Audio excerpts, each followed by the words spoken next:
The North American legal cannabis market is expected to reach $32 billion by 2028. Unfortunately, recent cannabis stock market volatility has made it difficult for many investors to find opportunities to participate. Pure Verde Cannabis is in position to become a leader in the pharmaceutical cannabis movement through technology, innovation, and growth. As one of Oklahoma's top private label manufacturers, Pure Verde is seeking investment to help them bring their A-game business model to other states. To learn more about investing in Pure Verde, their 13 brand private label brands, and the advantages of being located in Oklahoma, go to pureverdecannabis.com/investors. This is not financial advice. Before making any investment purchases, we strongly recommend that you consult with your own financial investment advisor. It's only entertainment. Welcome back to The Talking Hedge. I'm Josh Kincaid, capital markets analyst and host of your Cannabis Business Podcast. Welcome back to The Green Rush, the business of cannabis, where we're talking about everything that is psychedelics today on the show. With me on this segment is Robert Laurie, founder of Lucem Law up in BC, British Columbia, Canada. Rob, thanks for being with us. Hey, Josh, good to be with you again. Yeah, good to see you. So we're just going to jump right in here. Wanted to ask you about the first time you used psilocybin, and if you use it now, why? All right, let's break that down. The first time I used psilocybin and why? Yeah. All right. Well, it probably goes back at least 25 years ago plus. Some buddies said, hey, let's do some mushrooms, and a few of them had done it before, and it was anything but a medical setting, and it was a pretty good night. I mean, I'll never be able to watch Caddyshack and Fantasia ever the same way ever again.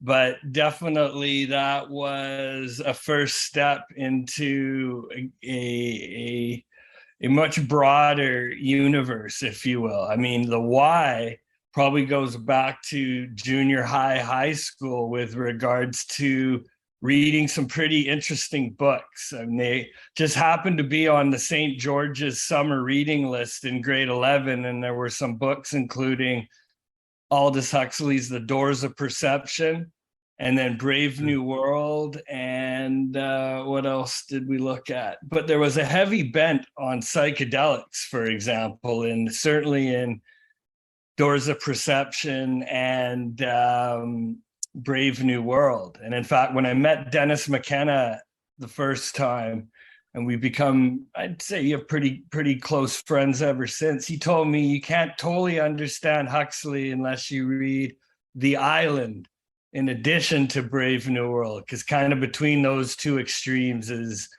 what Huxley was getting at. So in a nutshell, yeah, it was those books that, you know, reading Doors of Perception and thinking, my goodness, we only use one part of the brain and one part of perception, and there's all these other dimensions, was an interesting setup for psychedelics. And since then, my involvement has been a little more serious. Mm-hmm. And Caddyshack and Fantasia. A lot's happened, you know, with cannabis, and then now on the coattails of cannabis, you've got the psychedelic industry. What's one of the most interesting trends you've seen in the space? Well, I don't know if it's really a trend, more of you already have a framework, right? And so you mentioned cannabis, and in Canada, the first Section 56 exemption for medical access happened in 2001. It was the R.V. Parker case. And so that kind of set the framework for the first case in what John Conroy QC calls the litany of litigation. And so 15 years later, coupled with Justin Trudeau and the Liberal Party's electoral platform to legalize, election platform and promise to legalize cannabis, coupled with two pretty significant court cases. There was the Allard case and Owen Smith to do with edibles and cannabis in all its forms. So really that 15 years took us from medical access to cannabis right through to a recreational, you can buy it in a store, consume it, legal, no repercussions for cannabis. But if we compare where we are now with psychedelics, maybe we're back where we were in 2001 with cannabis, maybe 2002. I say that because in August 2020, that was, August 4th. So over 2 years ago, TheraSil was responsible for achieving the first Section 56 exemption for psilocybin, or access to psilocybin for therapeutic purposes. And we've had some advancements since then. I mean, there's been a number of folks have gained admission or access to therapy. It's still very strict and tightly regulated, and you and I probably wouldn't be eligible given our situations or conditions are not extreme enough to say that we have any to be eligible. So where the trend really is psychedelics are in an interesting holding pattern, right? I don't think they're going to be legalized like cannabis has anytime soon for anything that resembles recreational purposes. Like, think about it, Josh, we're hardly going to meet up next year and be able to legally walk into a store and buy psychedelics. Now, you can illegally in Vancouver. That's a separate conversation. But I think to cut to the chase here, the rules are already really written for psychedelics because they are going to be treated very much like a pharmaceutical. And so we already have the pharmaceutical avenues for research, scientific endeavors, plus the fact that, let's take mescaline, MDMA, LSD, synthesized psilocybin. I mean, all of these things are already in the public domain. So that then leaves drug development, and drug development has always been there. So where are we and what are the trends? Well, I think the trend is that psychedelics is running out of room to maneuver. More people are realizing, like, hey, this isn't quite like the next cannabis. Different frameworks, different pathworks to legalization. And due to the fact that anyone that's doing any serious work is advocating at the diametric opposite end of the access scale from anything that looks like irresponsible, non-medical, done in a clinical setting environment. So those are the trends, and I think the US is certainly leading some of the efforts, certainly in Denver and with Oregon's therapeutic initiative. So from where I sit, I think it's interesting because these initial models are kind of like the canaries on the coal mine, if that makes sense. Happy to share more on that point. I'm curious. So I was going to make an analogy to the cannabis industry, but you said it's going to be more akin to the pharmaceutical industry. So if it does follow the pharmaceutical industry, what are some of the challenges that psilocybin companies are going to face, like regulation and crop insurance and supply chain? Well, hold on. The problem for anybody in this space, and let's just even include cannabis back into the mix, like, great, you've got state level legalizations, right? Canadians will tell you what a pain in the ass it is to go down to the States and try to buy weed, because unlike at home where it is legal and you can use a credit card, and certain legal outlets have been able to transition over onto legal and international banking frameworks. Now, it's hard. Even legal companies are finding it difficult to get signed up with banks and insurance, and that's cannabis, right?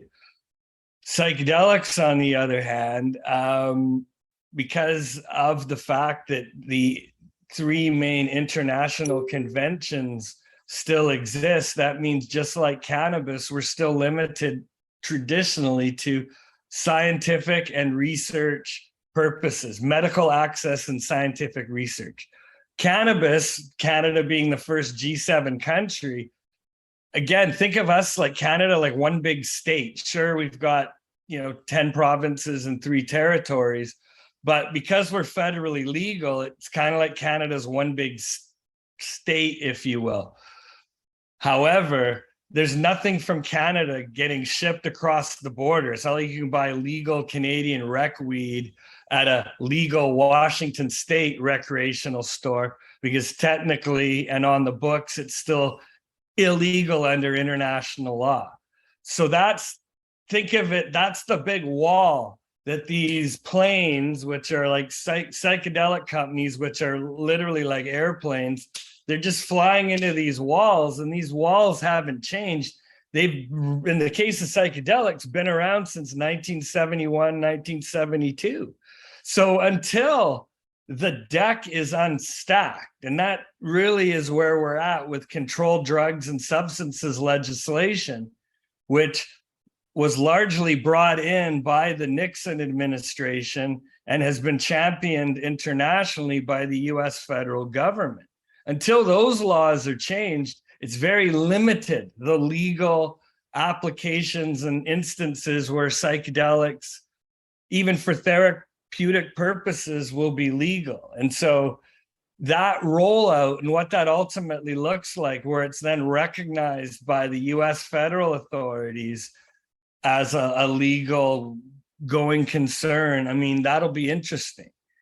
Canada's a little further ahead on some of those fronts, where they've granted access to, I think, about 63 folks under the Section 56. And again, that's a ministerial exemption. So the Minister of Health technically can say, okay, that person's so sick and ill, and the need and the requirement is there, they can grant an exemption to the Controlled Drugs and Substances Act for that individual and their physician to possess psilocybin. And that's just it. Where are they getting it from, right?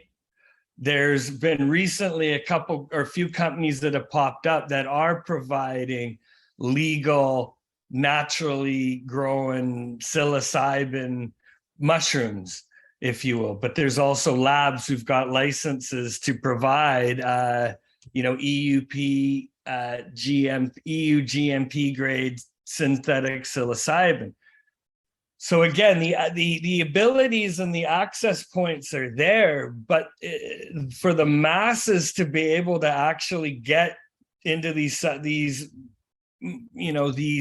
therapies and clinics, there's a lot of challenges, like cost.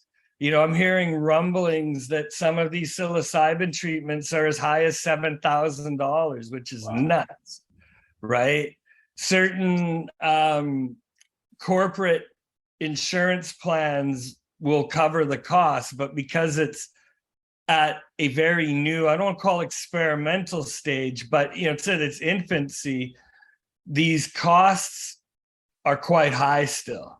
Even for ketamine therapy, I mean, I know a lot of vets who've been getting access to ketamine, and anywhere from $6,000 to $3,000 is a lot of money. Where you're hearing people doing it in unregulated, the black market for like $500 to $1,500. So it's not a question of access and availability. I mean, all of these things have been there. The real challenge is, how are companies going to be able to get privileges or first mover advantage to do something that pharmaceutical companies technically could be doing, and I suspect some have been doing since the 70s, but really, other than drug development or trying to patent and enforce your patents on a therapy protocol, most of these things already exist. So caveat emptor, buyer beware, I'd say, in the psychedelic space, because I think to compare it to cannabis is correct in some regards, but as indicated, not quite there in others. Does that make sense? Does that agree? Or, I mean, am I coming at you completely out of left field here? No, I think that makes sense. From the standpoint of cannabis, we've been all talking about, you talked about EU GMP certification, and we talk about grass generally recognized as safe. What are you seeing or hearing that's being done to increase the quality of the products and making them recognized industry wide as quality, stable, safe, and working on a grass designation? Well, it's a good question, because usually these things are a bit of a work in progress. Now, Canada has fairly comprehensive and a very strict framework. I mean, the people that were behind drafting the Cannabis Act, and this is something I think the US is going to learn the hard way. They drafted this with product liability litigation in mind. I mean, just look at how litigious the US is by comparison. People burn their mouths on a coffee in McDonald's and get $700 million or whatever. It's crazy. Canadian lawyers hear about what Florida lawyers pull in on personal injury, and it's like, man. So all that being said,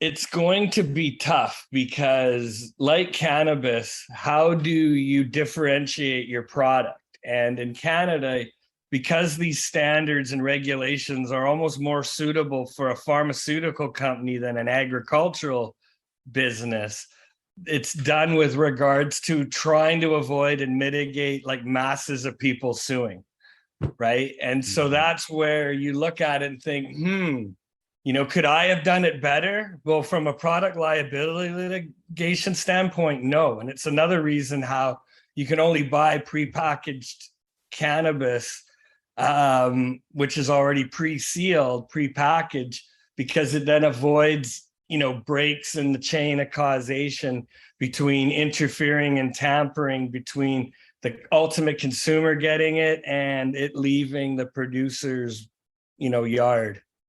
Mm-hmm.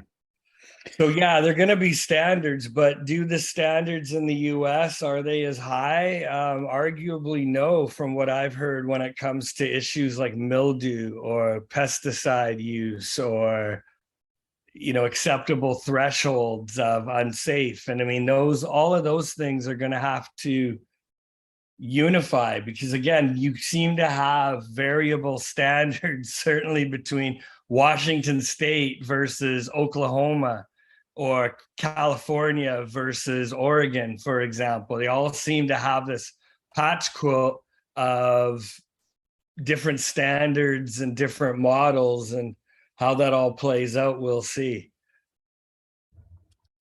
This is a part where I ask you to pull out your crystal ball for some predictions, and looking at synthetic versus natural.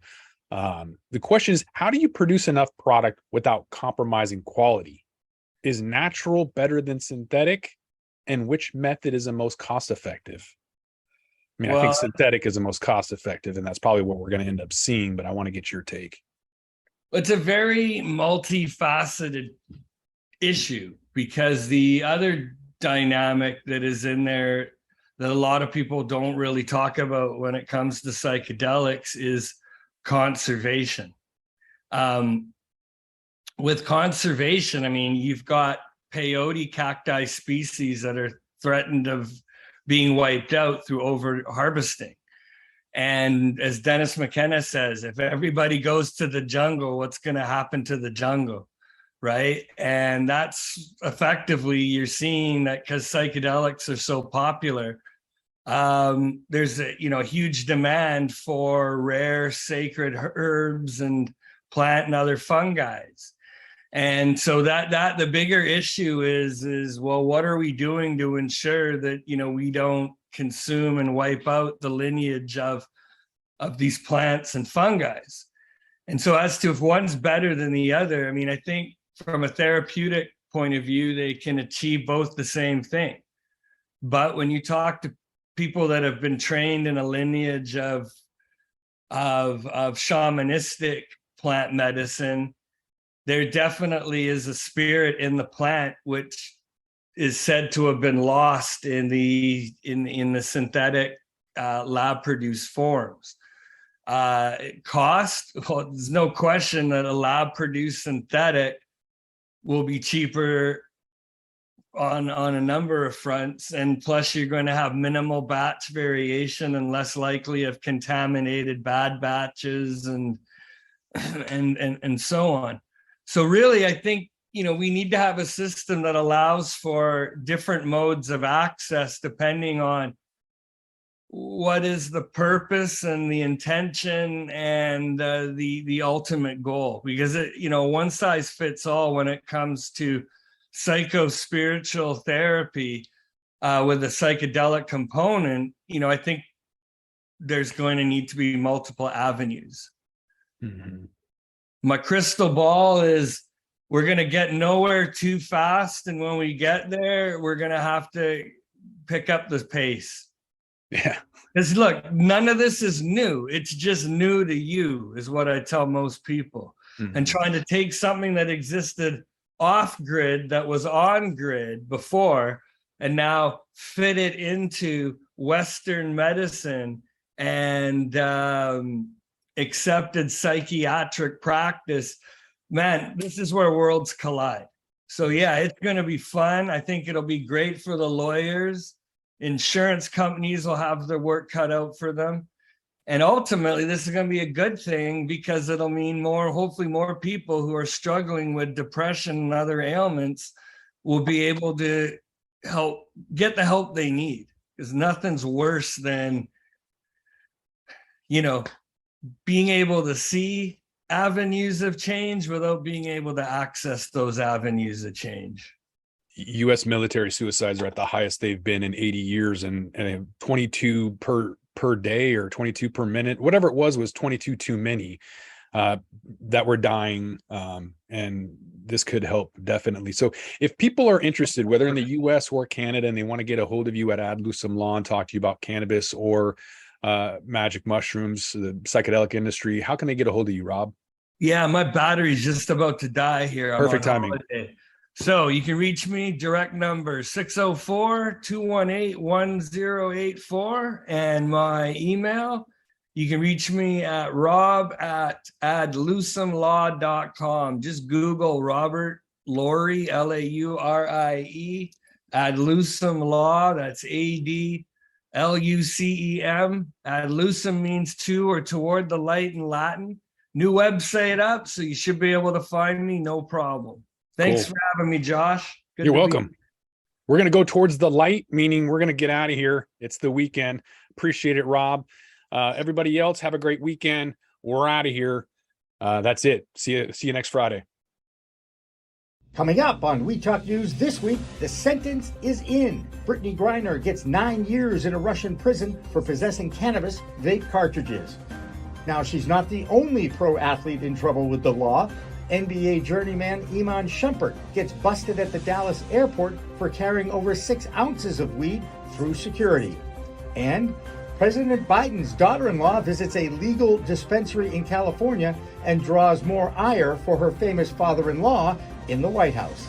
And Massachusetts gets its first changes to the cannabis law, and the industry applauds. Plus, check out Forbes magazine this month. Berner, the founder of Cookie's dispensary franchise, becomes the first CEO in cannabis to make it to that cover. Cannabis news from coast to coast on We Talk News with Elena Pinto. Next. Cannabis Media original content is supported by Revolutionary Clinics, Massachusetts' #1 medical dispensary where the patient comes first, and by Accounting Buds, CPA services for the cannabis industry, and by stylighting.shop. Log on today to get your grow kit. We are Pro Cannabis Media. With that, we're going to roll this one up. I'm Josh Kincaid. This is The Talking Hedge. Don't forget to like, share, and subscribe, or don't, and I'm out. Don't forget to smash that like button on your way out and check out these other videos that we've got.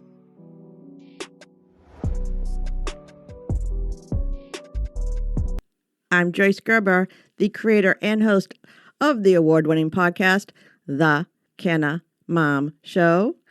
And we are on a mission to enhance the impact women have on this industry as business professionals, healthcare providers, policy advocates, caregivers, moms, by sharing and preserving their stories of love and kindness, wisdom, and hope.